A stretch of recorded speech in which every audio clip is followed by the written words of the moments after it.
Brasil é um dos países do mundo com maior número de casos de depressão.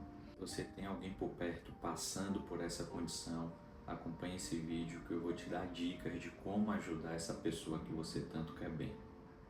Eu sou o Dr. Armindo Barberino, sou médico psiquiatra. Nesse canal eu falo sobre saúde mental. Bom, então vamos lá. Quais são as atitudes que a gente espera de uma pessoa que acompanha alguém com depressão, seja um familiar, um amigo, um cônjuge, um parceiro, enfim. O ponto central é entender que depressão é uma doença. Não se trata de preguiça, falta de força de vontade, descaradice ou qualquer outra coisa. Tem inclusive vídeo meu aqui no canal já sobre depressão. Se vocês quiserem entender um pouco mais, clique e assiste. É uma doença que afeta a energia, o humor, a motivação, o ânimo, a vontade das pessoas, além, claro, de alterações de sono, apetite, pensamentos. São quadros muito complexos e às vezes tarefas simples como escovar os dentes, tomar banho, se tornam verdadeiros desafios. O familiar que entende isso vai ter um pouco mais de empatia com o paciente e não vai utilizar frases como as que eu citei inicialmente, de preguiçoso, descarado, é só ter força de vontade, porque isso gera ainda mais sentimento de culpa, pensamentos negativos na cabeça do paciente. Segundo, é o familiar entender que a pessoa não está daquele jeito porque ela quer. É um quadro que pode acontecer com qualquer um. Aqui no consultório eu atendo juízes, promotores, médicos, empresários bem-sucedidos. Não se trata, portanto, de uma escolha, de uma preferência, de um desejo. Ninguém certamente não escolheria ter um episódio depressivo.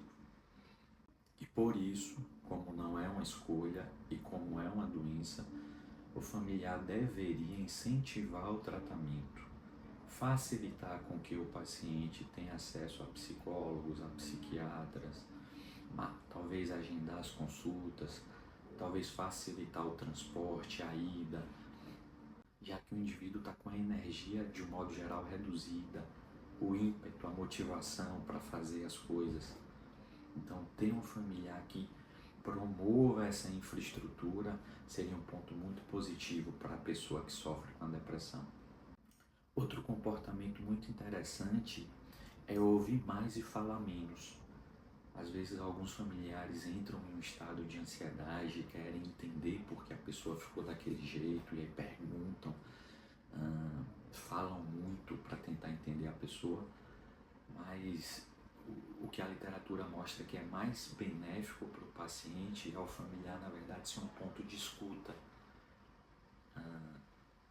de validação para o que a pessoa falar, escutar, tentar compreender, validar emocionalmente, apoiar. Uma outra questão importante seria incentivar as pequenas tarefas, né? Construir um plano de metas. Como eu citei há pouco, às vezes o indivíduo que está deprimido, ele não consegue escovar os dentes. E na medida que ele acorda, não escova os dentes, depois ele se culpa por aquilo. A própria doença entra em circularidade. Pô, eu estou mal, nem os dentes eu consigo escovar, aí eu me sinto mais mal, mais triste, mais fracassado.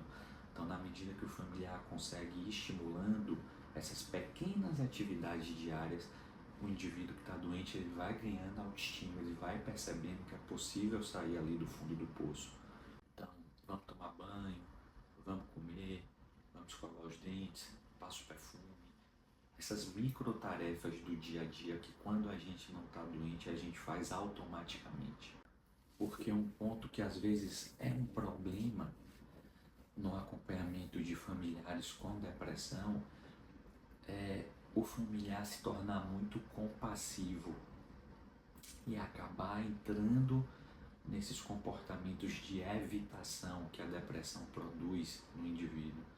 Então o familiar acaba entendendo, pô, tá muito mal, deixa lá, não vai fazer nada mesmo não, deixa ele no lugar dele, quietinho. Não, o que a literatura recomenda é o estímulo de atividades. Agora, claro, não de um modo controlador, impositivo, É esse jogo de cintura de que eu preciso estimular essa pessoa para ela voltar a ter a vida dela aos poucos, mas de uma forma empática, de uma forma com afeto, não de uma forma controladora. E o último ponto que também é muito importante, em alguns quadros mais graves, a rotina, a dinâmica familiar acaba ficando comprometida, principalmente em quadros arrastados, prolongados, sustentados.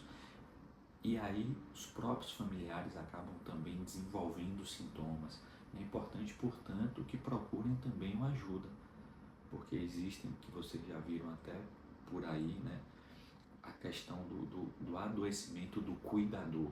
Então, da pessoa que durante algum tempo foi cuidadora de outra pessoa enferma, ela passa agora também a produzir sintomas e a adoecer.